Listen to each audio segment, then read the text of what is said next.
자, 그럼 먼저 뉴스부터 한번 살펴보도록 하겠습니다. 류종훈 기자, 어서 오십시오. 네, 안녕하십니까, 류종훈입니다. 네. 저도 어제 그 소식을 듣고 조금 많이 좀 놀라고 충격을 받긴 했는데, 네. 어쨌든 좀 좋은 곳으로 가시길 바라고요. 정말 너무 좋으셨던 분이고 항상 고마우셨던 분이기 때문에 그렇죠. 네. 저도 조금은 많이 놀라고 그 충격도 있었습니다. 좀 괜찮아지시는 걸로 알고 있었는데 그렇지 않으셨던 것 같더라고요. 네. 네. 어쨌든 바로 뉴스 시작을 네. 하겠습니다. 일단은 먼저 뉴욕 증시부터 한번 보면서 말씀을 드리면은 뉴욕 증시도 어제 좀 좋지는 않았습니다. 다우 산업 같은 경우에는 지금 전장 대비 0.22% 줄었고요. 표 좀 띄워주십시오. 나스닥 같은 경우에도 0.56% 감소했습니다. S&P 500도 0.33% 빠지면서 어제 이제 3대 지수 다 빠진 걸로 지금 나왔고요. 이제 이렇게 좀 빠졌던 거는 이제 미국 3분기 GDP 성장률 속보치가 이제 연율 2.8%를 기록을 하면서 예상치였던 3.0%에 좀 기대에 좀 미치지 못하면서 시장에서는 좀 실망했던 매물이 많이 나온 게 아닌가 싶습니다. 또 민간 고용 같은 경우에는 이제 예상치를 좀 크게 웃돌면서 개선이 되긴 했는데 이게 그렇게 좀 공신력이 높지 않다 보니까 이 부분에 대해서는 크게 좀 영향을 많이 못 미친 게 아닌가라고 하는 이야기도 나옵니다. 네. 주요 뉴스로 넘어가면은 어제 좀 큰 뉴스들이 사실 좀 많이 네. 나왔습니다. 어제 저도 오늘 아침에 어떤 뉴스를 고를까 막 고민이 많이 됐는데 그 중에서 제가 좀 제일 재밌고 그리고 이제 좀 이 부분은 꼭 다뤄야 되겠다고 생각을 했던 게 네. 우리가 알고 있는 이제 유통기업 중에서 이제 3대 그룹이라고 한다면은 이제 롯데가 그리고 네. 이제 신세계가 그리고 이제 현대백화점가가 있잖아요. 그렇죠. 이 중에서 지금 신세계가가 사실은 가장 항상 뭐 뜨거운 이슈를 많이 가져오는데 어제 정유경 신세계 회장이 주 신세계입니다. 주 네. 신세계 회장이 사장에서 부회장을 건너뛰고 회장으로 올라갔습니다. 네. 그렇게 승진을 하면서 이제 본격적으로 신세계 백화점과 이마트가 이제 계열 분리를 하는 이제 형태로 본격적으로 추진이 되는 걸로 이제 나타났습니다. 네. 어제 이제 승진 인사를 한번 말씀을 드리면은 신세계 그룹이 30일 전기 임원 인사를 통해서 이제 정유경 주 신세계 총괄 사장을 회장으로 승진을 했습니다. 네. 정유경 뭐 회장 같은 경우는 많이들 아시겠지만 정영진 부회장, 예. 회장 죄송합니다. 정영진 신세계 그룹 회장의 이제 동생이죠. 네. 여동생이고 2015년 이제 주 신세계 총괄 사장에 오른 지 이제 9년 만에 이번에 이제 회장으로 올라가게 됐는데 많은 분들이 이번 인사에서 결국에는 이제 부회장을 먼저 달지 않겠냐라고도 많이 봤었고 뭐 이제 원래 항상 기업에 대한 승진 혹은 인사가 나오기 전에는 이제 언론사들이 많이 좀 전망치를 내놓잖아요. 그렇죠. 네. 거기서는 이번에 부회장 승진이 어려울 것 같다라고 하는 그런 이야기들도 종종 있기는 있었습니다. 뭐 대부분은 이제 부회장을 당연히 무난하게 달고 이제 조만간 회장으로까지 승진하지 않겠냐라고 했었는데 어제 인사에서는 이제 부회장을 건너뛰고 네. 이제 승진을 하면서 회장이 됐습니다. 표를 하나 보면서 말씀을 드리면은 정영진 신세계 그룹 회장 같은 경우에는 이제 이마트를 비롯해서요. 이제 신세계 프로퍼티, 그리고 SSG.com, 조선호텔, 그 신세계 건설, 신세계 푸드, 신세계 야구단 등을 지금 가지고 있는 이마트 쪽에 중심이 되는 곳을 현재 담당을 하고 있고요. 네. 정유경 주신세계 회장 같은 경우에는 주신세계 산하에 있는 이제 신세계 인터내셔널, 신세계 센트럴시티, 신세계 라이브 쇼핑, 광주 신세계, 신세계 가사 등 신세계 백화점을 중심으로 하는 사업을 지금까지 이어왔습니다. 주식회사 신세계랑 신세계 그룹 네. 두 개가 이제 분리가 된 거군요. 그렇습니다. 네. 이게 원래는 2020년도부터 원래는 이렇게 계열 분리를 하려고 신세계 그룹 쪽에서는 준비를 하고 있었는데 네. 그때 당시에 이제 코로나19라든지 이커머스 이쪽에 조금 뭐 약간 그 지각 변동이 있으면서 유통업이 어떻게 될지 모르겠다고 하면서 조금은 보류를 시켰다가 이제 이번에 정유경 회장을 승진을 시키면서 본격적으로 이번에 계열 분리를 추진하는 걸로 나왔습니다. 네. 정유경 회장 같은 경우에는 1996년도 때 이제 조선호텔 상무로 이제 경영에 처음을 들어왔고요. 2009년도부터 이제 주신세계 부사장으로 승진을 하면서 2015년에는 신세계백화점 총괄사장이 됐습니다. 아시겠지만 신세계백화점은 죄송합니다. 신세계백화점은 국내 백화점 업계 1위 기업이거든요. 네. 네. 그러면 이제 보통 백화점 업계 1위라고 한다면은 많은 점포를 가지고 있을 거라고 생각들을 하는데 네. 점포 수가 이제 경쟁사의 그 롯데백화점이나 현대백화점에 비하면은 굉장히 많이 적습니다. 현재 전국에 있는 게 13군데거든요. 이게 롯데백화점 같은 경우에는 31개, 그리고 이제 현대백화점이 16개입니다. 네. 근데 그럼에도 불구하고 1위를 할 수 있었던 거는 정규경 회장의 이제 그 전략이 바로 지역 거점 1등 백화점을 만들자 이런 거였거든요. 그 중에 가장 대표적인 게 이제 신세계 강남점이죠. 네. 신세계 강남점 같은 경우는 연매출 3조 원을 작년에 넘었거든요. 3조라는 게 그 유통업계에서 가지는 굉장히 큰 상징적인 숫자입니다. 그래요? 이게 어떤 거냐면은 전 세계적으로 봤을 때 연매출 3조를 하는 점포, 전체 회사가 아니라 점포예요. 점포는 전 세계 2군데밖에 없습니다. 그래요? 일본의 이세탄 백화점이죠, 본점이랑. 네. 그리고 이제 많이들 아시겠지만 영국 헤롯 백화점 아시죠? 헤롯 백화점 같은 경우에도 거기가 이제 연매출 3조를 하는 곳인데, 지금 보면은 그 이거를 달성하기 위해서 롯데백화점과 그리고 이제 현대백화점, 신세계백화점 굉장히 경쟁을 많이 했어요. 네. 그러다가 이제 이번에 작년에 이제 강남점이 처음으로 3조를 넘으면서 세계 3대 백화점의 반열에 올랐다라고 하는 평가를 작년에 많이 받았었습니다. 단일 백화점 매장으로 점포 하나로. 네. 점포 하나로 매출 3조 원. 네. 우리가 지금 여기 바로 옆에 있는 더현대요. 더현대 여기 서울 같은 경우에도 연매출이 이제 1조가 넘었거든요. 여기가 1조밖에 안 돼요. 네. 그러니까 물론 1조 밖에라는 말이 좀 뭐 이상하긴 네. 한데 엄청나게 사람 많잖아요. 그렇죠. 엄청 크고. 네. 근데 여기가 1조인데 그렇죠. 강남 신세계가 3조예요. 3배입니다, 매출이. 어마어마하네 거기. 네. 제가 예전에 사실 잠깐 백화점 업계에 좀 있었는데 네. 제가 이제 기자하기 전에 롯데백화점을 잠깐 다녔었는데 그때 그래요? 당시에 첫 직장이 백화점이었었죠. 네. 네. 아 그래요? 네. 네. 백화점 그때 당시에 이제 백화점 업계의 그 상징적인 숫자는 1조였습니다. 아, 연매출 1조. 그때 당시만 하더라도 이제 롯데백화점 본점, 명동에 있는 본점이랑 그리고 이제 신세계 강남점, 그 여기가 이제 매출 1조를 두고 이제 많이 다투고 있었고요. 네. 그리고 신세계 같은 경우는 신세계 본점도 굉장히 매출이 높고 그런데 이제 그러다가 이제 어느 순간부터 명품 매출이 국내에서 많이 늘어났거든요. 네. 그러면서 이제 2조 매출이 목표가 됐었고 네. 2조도 지금 신세계 강남점과 이제 롯데 본점이 넘었고요. 어. 그러다가 이제 3조 매출을 누가 먼저 뚫느냐라는 거에 대한 경쟁이 많았었는데 네. 아시겠지만 명품 쪽은 확실히 신세계가 조금 더 강합니다. 네. 그러다 보니까 이제 신세계가 먼저 3조를 좀 타이틀을 땄고 그러면서 이제 세계 3대 백화점으로 지금 평가를 많이 받고 있는 상황이죠. 와, 아니 그렇게 소비를 많이 하는 다른 국가도 있을 텐데 일본하고 한국에 그런 백화점이 있군요. 네네. 일본의 이제 백화점 업계에서 국내 백화점 같은 경우에는 일본 백화점을 사실 굉장히 많이 벤치마크를 하고 있거든요. 네. 그러면서 나들 따라가고 싶었던 곳은 이세탄 백화점이에요. 거기 같은 경우는 굉장히 고급 백화점이면서 대중성을 같이 갖고 있는 백화점이다 보니까 이거를 하나로 이제 묶을 수 있는 방법을 되게 많이 고민을 했는데 롯데 같은 경우에는 아시겠지만 조금 시장 같은 느낌. 약간 대중적인 백화점. 이게 사실 본인들도 인정하는 백화점의 이미지예요. 그래요. 현대백화점은 아시겠지만 좀 굉장히 고급스럽고 네. 근데 약간은 올드한 느낌이 가지고 있고 그러다 보니까 이제 신세계백화점의 전략은 지역 거점 1등 매장을 하면서 우리는 트렌드를 만들어가는 백화점을 만들자라는 게 이제 신세계 전략이었는데 그게 이제 본격적으로 통한 거는 사실은 부산의 센텀시티점 아시죠? 세계에서 가장 네. 당시의 세계에서 가장 큰 백화점이었던 센텀시티점을 만들면서 이제 그 부분에 대해서 이제 좀 이미지 메이킹을 잘 만들어갖고 매출도 굉장히 큰 폭으로 성장을 했죠. 지금 보면 이제 신세계 같은 경우에는 13개밖에 없는데 13개 대부분의 이제 매출이 어마어마합니다. 네. 지금 여기 아까 말씀드렸던 신세계 강남점도 3조가 넘고 네. 본점도 2조가 넘고 그리고 이제 그 센텀시티점도 2조가 넘고요. 동대구에 있는 대구점도 지금 1조가 넘고 네. 대부분의 매출 그 매장들의 매출 규모가 굉장히 높은 상황입니다. 지역에 있는 백화점들도 막 1조 넘고 네. 이런 데들이 있군요. 그렇습니다. 부산 센텀시티점 같은 경우에는 이제 가까이는 경남 지역 그리고 네. 멀리는 이제 그 경남과 호남이 붙어 있는 지역 분들 예. 있잖아요. 그분들까지도 많이 넘어오고 있고 그리고 이제 동대구점 같은 경우에는 대구 경북 지역 전체를 다 아우르고 있고 이러다 보니까 매출 규모가 굉장히 높은 상황이라고 볼 수 있습니다. 네.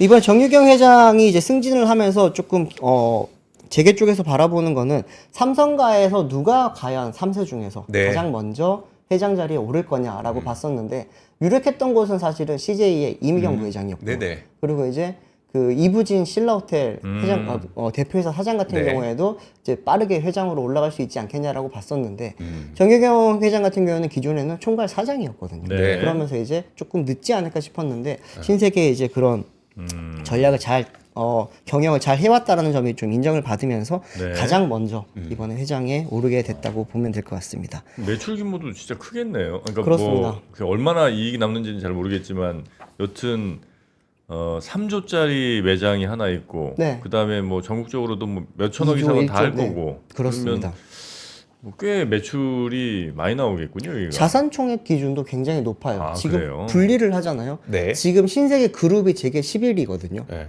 근데 분리를 하면은 많이 떨어지지 않을까라고 봤는데 지금 신세계 백화점을 가지고 있는 주신세계의 자산 총액 기준으로만 보더라도 제게 26위가 됩니다.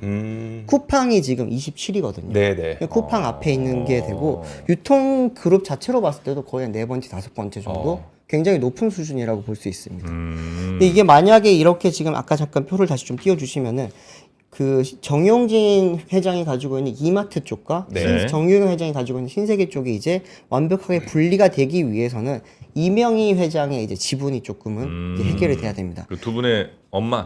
그렇죠. 네. 네, 그 이건희 전 삼성그룹 회장의 이제 동생인 이명희 총괄회장이 현재 신세계 그룹 쪽도 10%, 주 신세계 쪽도 10%를 지금 지분을 가지고 있는데 네. 이걸 3% 미만으로 지금 맞춰야 되기 때문에 이 부분을 해소하는데 한 2년 정도 시간이 걸리지 네. 않겠냐라고 좀 이야기를 나오고 있고 또 하나는 지금 사실 3세 경영으로 넘어가면서 대부분의 회사들이 지금 경영권 분쟁이 좀 많이 일어나고 네, 있거든요. 네, 네. 효성가도 그랬었고 지금 한국타이어도 그렇고 있고요. 네. 많은 회사 뭐 한미도 지금 굉장히 좀 그렇죠. 네. 심하게 이루어지고 있잖아요. 근데 그런 상황인데도 불구하고 조금은 아주 스무스하게 잘 진행이 되고 있다 보니까 이 부분에 대해서도 어떻게 보면은 이명희 총괄회장이 아직까지 살아 있고 네. 그리고 이제 아직까지 경영권 측면에서도 건재하기 때문에 이 부분이 좀 잘 이루어지지 않겠냐라고 하는 그런 평가도 나오고 있습니다. 네. 알겠습니다. 자, 정용 회장 회장으로 올라섰다. 요 소식 그리고 계열 분리가 거의 뭐 다 된 것 같다.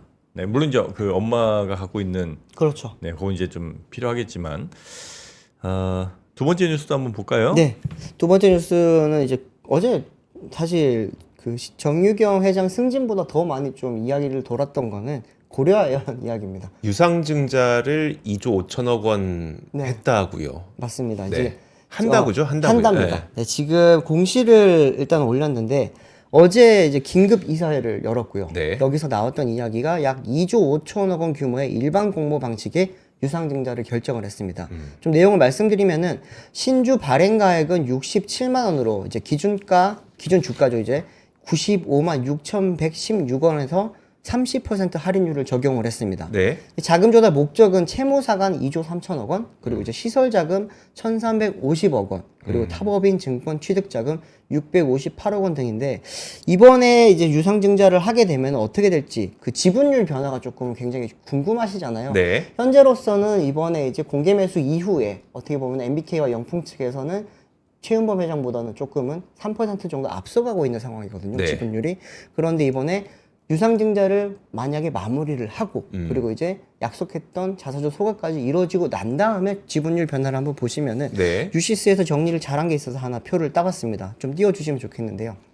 현재 지금 소각 전이고 유증 전입니다. 현재 봤을 때는 전체 주식이 2,070만 주 가량 지금 유통이 되고 있고 영풍 측에서 지분율이 38.47% 그리고 이제 고려아연 측이라고 하면은 이제 최은범 회장 측이죠. 여기는 35.40%로 지금 한 3.07% 가량 지금 영풍 MBK 쪽이 앞서고 네. 있는 상황이라고 볼 수 있습니다. 그런데 이제 이번에 유상증자를 하게 되고 그리고 이제 소각까지 마무리를 하게 되면 이제 최종적으로는 2,239만 5,903주로 지금 만들어지게 되고요.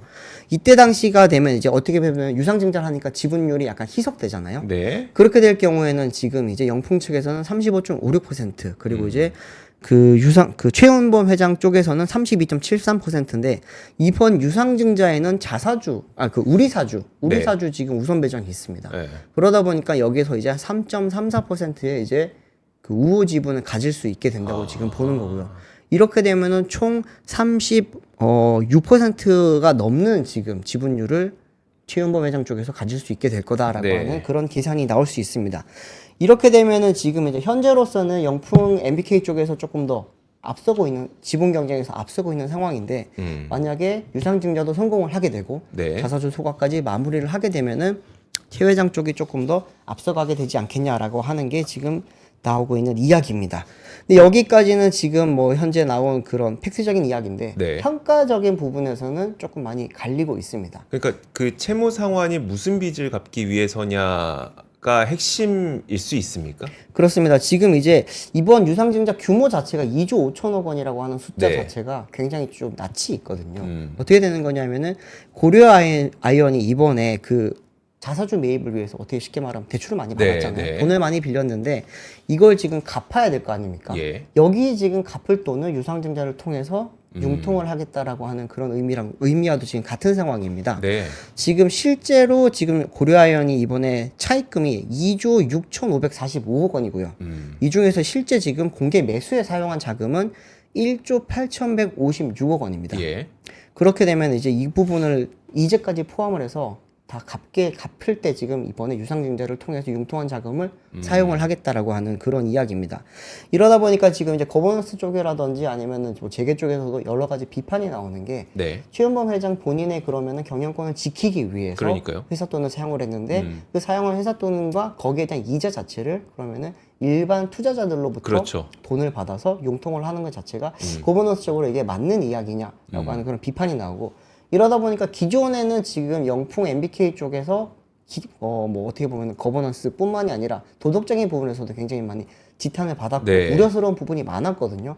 그런데 그 최은범 회장이 지금까지 그 좀 지지를 받을 수 있었던 거는 이게 회사를 지키겠다라는 그 이제 네. 그런 명분이 있었는데 이거는 본인의 경영권을 지키기 위해서 회사 돈을 쓴 것에 지금 지나지 않는 모양새로 가고 있다라고 네. 하는 명분을 잃고 있다라고 하는 그런 비판도 지금 굉장히 많이 나오고 있습니다. 네. 어쨌든 이렇게 일단 되면은 그 자사주를 매수해서 소각하기 위해서 돈을 빌린 것도 그렇죠. 그것도 사실은 이게 배임이냐 아니냐의 논란이 있는 부분인데 물론 나중에 이제 소송 이후에 법정 가서 알아봐야 되는데 네네. 그렇게 하고 나서 그럼 그 빌린 돈을 갚을 때 무슨 돈으로 할 거냐도 일반 주주들에게 이제 그 돈을 받겠다는 거고 그렇죠. 그래서 일반 주주들의 돈으로 이자와 그다음에 빚을 갚겠다는 거 한 가지에다가 거기에다 더해서 원래 자사주라고 했을 때는 의결권이 없지만 우리 사주는 의결권이 존재하는. 그렇죠. 그러면은 그걸 위해서 내가 빌린 돈을 딴 사람들한테 갚아달라고 하는 모양새니 이게 거버넌스에서 과연 옳은 일이냐라는 비판이 되게 많은 거죠. 맞습니다. 이번에 이제 배정하는 과정에서도 보면은 그 영풍 쪽에서 확보를 할 수 있는 최대 지분이 0.5%밖에 안 된다고 합니다. 네. 그리고 이제 우리 사주 쪽에서 지금 20%를 먼저 주게 되고 나머지 80% 물량에 대해서는 이제 청약자와 그 특별 관계자에게 이제 이렇게 단독적으로 배정을 하게 되는데 어쨌든 이번 유상증자 모양새 자체가 영풍 MBK 쪽에는 굉장히 좀 불리하게 돌아가고 그리고 이제 최현범 회장 쪽에는 유리하게 돌아가다 보니까 MBK와 영풍 연합에서는 좀 굉장히 좀 날선 비판을 네. 하고 있습니다. 기존에도 지금 배임 이야기를 많이 했었는데 어제 나온 이야기를 보면은 차입금으로 자사주 공개 매수해서 회사에 막대한 피해를 주고 일반 공모 증자로 메꾸려 하는 것은 최현범 회장 스스로 자사주 공개 매수가 배임 행위임을 자백하는 행위다라고 하면서 청약이나 매도를 하지 않은 남은 주주들은 낙동강 오리알 신세가 됐다 이렇게 이야기를 했고요. 네. 고려한 측은 여기에 대해서 반박을 했습니다. 사실 고려한 측은 이번 유상증자를 진행을 하기 위해서 이제 김현장 쪽의 법률 검토를 충분히 많이 받았다고 이야기를 했고 네. 거기에 따른 결과는 전혀 법적 문제가 없다라고 이야기를 하면서 이번 유상증자를 하는 진짜 이유는 공개 매수 이후 급격한 주식 유통량 감소에 따른 주가 불안정성을 해소하고 관리 종목 지정 내지 비자발적 상장 폐지로 인한 투자자의 피해를 미연에 방지하고자 한다면서 자금 조달을 통한 차입금 상환으로 이자 부담 경감과 재무구조 안정화에 기여할 것이다라고 이렇게 이야기를 했습니다. 근데 뭐 이번 이야기가 나오고 나서 지금 평가에서는 고려아이언 쪽의 주장에 대해서 조금은 기존보다는 힘이 조금 그러니까요. 설득력이 떨어진다라고 하는 평가들이 많이 나오고 있는 상황입니다. 네. 네. 자, 고려아이언 이슈 전해주셨고요. 네. 세 번째 뉴스까지 한번 가보겠습니다. 네, 세 번째 뉴스는 오늘 새벽에 지금 이제 막 나왔던 어젯밤부터 나왔던 이야기인데 우리나라가 체코 원전 네. 수주 거의 뭐 한 것처럼 이야기가 맞아요. 많이 나왔었잖아요. 뭐 일부에서는 사실상 했다라고 하기도 했는데 일시적으로 보류가 됐다라고 하는 소식이 어젯밤에 이제 외신을 통해서 나왔고 이제 간밤에 뭐 산업부라든지 여러 곳에서 지금 여기에 대한 해명을 하고 있는 상황입니다. 네. 정확한 내용부터 일단은 말씀드리면은 체코 반독점 당국이 이제 자국 정부와 한국 수력 원자력이 이제 원전 신규 건설 사업 계약을 일시 보류 조치를 했다라고 하면서 AFP, 로이터 통신 등 이제 글로벌 통신사들이 보도를 했습니다. 이제 체코 반독점 사무소 관계자가 이제 이야기를 한 거는 프랑스 전력공사와 미국의 웨스팅하우스의 이의 제기를 받아들이면서 이번에 선제적으로 일단은 일시 보류를 결정을 했다라고 이야기를 했습니다. 네. 다만 이제 계약 체계를 보류하는 예비적 조치가 이 경우에 표준적 절차이고 이 문제를 어떻게 결정할지를 시사하는 건 아니다라고 이야기를 했는데요. 쉽게 말씀드리면은 일시적 보류지만 계약이 취소되거나 이게 해지된 건 아니다. 네. 이제 어떻게 진행될지는 조금 더 기다려 봐야 된다라고 하는 이야기를 했습니다. 이게 뭐 여기엔 결국에는 우리가 우려했던 부분이죠. 웨스팅하우스가 발목을 잡을 거다. 그러니까요. 우리가 소송을 네. 걸어서 이 부분을 못하게 할 거다라고 이야기했던 부분이 이제 뭐 어떻게 보면 절차적으로 이제 받아들여지는 과정이라고 볼 수 이제 있고. 체코 쪽에 네. 웨스팅하우스랑 프랑스의 그 EDF라는 원전 우리의 경쟁 상대가 그렇죠. 둘 다 지금 이거 문제 있다. 네. 한국이랑 하지 마라 이제 이렇게 지금 발목을 잡았다는 거죠. 그렇습니다. 네. 체코는 지금 그거를 일단은 받아들여서 뭐가 문제인지는 한번 살펴보겠다는 거고 이게 우리랑 계약을 안 한다는 얘기는 아니고 네. 뭔 얘기하는지 한번 들어보겠다는 거고. 맞습니다. 우리 입장은 뭐 큰 문제 없을 거라는 입장인 거고요. 네, 한수원 쪽에서 이야기하는 바로는 이제 체코 경쟁 당국이 진정을 접수했기 때문에 관련 표준 절차에 따라서 예비 조치를 한 거다. 큰 의미는 없을 수 있다라고 하고 한수원과 발주사 간의 계약 협상은 기존에 정해진 절차와 일정에 따라 내년 3월을 목표로 차질 없이 진행 중에 있다라고 이야기를 했습니다. 원래 이제 기존에 이야기를 할 때도 뭐 내년 3월달 최종 계약을 맺기로 했기 때문에 네. 그 계획에는 전혀 지금 차질이 없을 거다라고 하는 게 이번에 이야기고요. 지금 웨스팅하우스는 아시겠지만 뭐 한수원이 자사의 특허권을 가지고 원자로 설계 기술을 활용을 했기 때문에 제3자가 이 기술을 우리 허락 없이는 사용하면 안 된다라고 하면서 지금 권리침해 소송을 진행을 하고 있잖아요. 네. 이 부분이 이번에 좀 가장 크게 영향을 미친 것 같은데 한번 원전 계약 추진 일지를 잘 정리된 게 있어서 한번 가져와 봤거든요. 네. 어떤 사업인지부터 말씀을 드리면은 1200메가와트 이하의 이제 가압 경수로 원전 최대 4기를 지금 건설하는 계약이고요. 네. 2025년 3월까지 최종 계약을 하기로 했었고 2029년에 건설 착수를 목표로 하고 있고요. 그리고 2036년부터 운전을 하게 됩니다. 이제 가동에 들어가는 건데 2022년도 때 이게 원전 계약이 이제 처음에 수주전이 시작이 됐습니다. 네. 그때 이제 한국 수력 원자력과 이제 웨스팅하우스, 프랑스의 이제 EDF가 이제 들어가게 됐고 이제 이번에 최종적으로 우리가 지금 뭐 이긴 상황이잖아요. 사실은. 그렇죠. 네. 그렇기 때문에 사실 우리가 이번에 따게 되고 규모도 더 커지고 그래서 우리 입장에서는 굉장히 큰 규모의 지금 원전을 굉장히 좀 최근에 윤 대통령이 많이 좀 부흥을 시키려고 하고 있고 어제 마침 또 원전 행사도 갔다 왔잖아요. 네. 그런 상황에서 이제 밤에 이런 일이 발생하다 보니까 산업부 쪽에서는 좀 굉장히 좀 당황스러워하고 있는 상황이긴 합니다. 그런데 이제 체코 반독점 당국이 진정 접수를 한 이후에는 내부 규정상 원칙적으로 60에서 90일 사이에 이제 정부의 결정이 이루어지지 못한다는 것을 이제 언급을 해야 되기 때문에 이번에 네. 언급한 것일 뿐이지 이게 계약이 취소된다거나 아니면 뭐 엎어질 가능성은 크지 않을 거다라고 하는 게 지금 현재 이제 정부 쪽의 이야기입니다. 뭐 지금 체코 정부 쪽의 단독점 사무소 쪽에서도 이 부분에 대해서는 아직까지 결정된 게 아니다 보니까 뭐 이게 계약이 틀어졌다 어떻게 됐다라고는 명확하게 볼 수 없기 때문에 네. 뭐 섣부른 판단을 하지 말아달라고 지금 계속 보도를 내고 있는 상황입니다. 네, 말씀하십시오. 저는 이게 의미가 있는지 모르겠는데 이 질문 자체가 의미가 있는지 모르겠는데 왜 이 진정을 반독점 당국에 했을까에 대해서 네. 그러니까 이게 워낙 우리가 알 수 없는 부분들이 너무 많아서 이걸 설명할 수는 없겠지만 네네. 왜 이게 하필이면 반독점 당국이지? 그 부분은 저도 지금 현재 잘 모르겠는데 그러니까 이게 그 원전이라고 하는 거를 누가 담당하는지는 뭐 이 나라에서 어떻게 하는지 모르겠으나 네네. 우리가 반독점이라고 하면은 이제 그 경쟁 저하를 일으키는 계약건에 대해서 걸 수가 있는 거잖아요. 그렇죠, 그렇죠. 그럼 이거는 하고 말고 그러니까 이 질문입니다. 지금 제가 뭐 설명하는 게 아니라 네. 이게 왜 하필이면 반독점 당국인 건가요? 이게 어떤 의미가 있는 건 아닌가에 대한 좀 궁금증이 있어서요. 네네네. 그 뭐 부- 지금 뭐 우리가 해결할 수 있는 문제는 아닌 것 네. 같고, 네. 그거는 이게 뭐- 아마 이제 네. 지금 최근에 이루어졌던 그 원전 수주 과정에서 전부 예. 다 지금 우리가 땄거든요. 네. 저 아까 표 잠깐 다시 좀 띄워주시면은 네. 이제 두 코반이 이제 5, 6호기 이거 지금 우선 협상 대상자로 한수원이 선정이 됐고요. 그리고 이제 태멀린 3, 4호기 추가 건설 시 한수원에 우선 협상권을 부여를 하기로 했습니다. 그러다 보니까 이게 아무래도 독점적으로 한국 기업에게 계속 수주를 주고 있는 걸 좀 문제 삼은 게 아닌가 싶기는 한데 이 부분에 대해서 명확하게 지금 보도가 아직까지는 나오고 네네. 있지는 않은 예, 상황이다 예. 보니까 요거는 조금은 기다려 봐야 되지 않을까 네. 싶습니다. 네. 네, 여기 이제 오늘 이제 아침 뭐 이렇게 좀 많이 나오다 보니까 아니면 밤에 뭐 이렇게 나오다 보니까 분석 기사라든지 이런 게 조금은 네. 부족할 것 같은데 그건 뭐 찬찬히 저희가 또 살펴보고 네네. 여러분께 또 전해드리도록 하겠습니다. 여튼 체코가 우리와 이제 진행하고 있던 그 원전 계약에 대해서 프랑스의 EDF 그리고 미국의 웨스팅하우스가 문제를 삼은 요 신청에 대해서 일단은 뭐 가처분 같은 걸 받아들인 정도 수준으로 우리가 이해를 좀 하도록 하겠습니다. 네.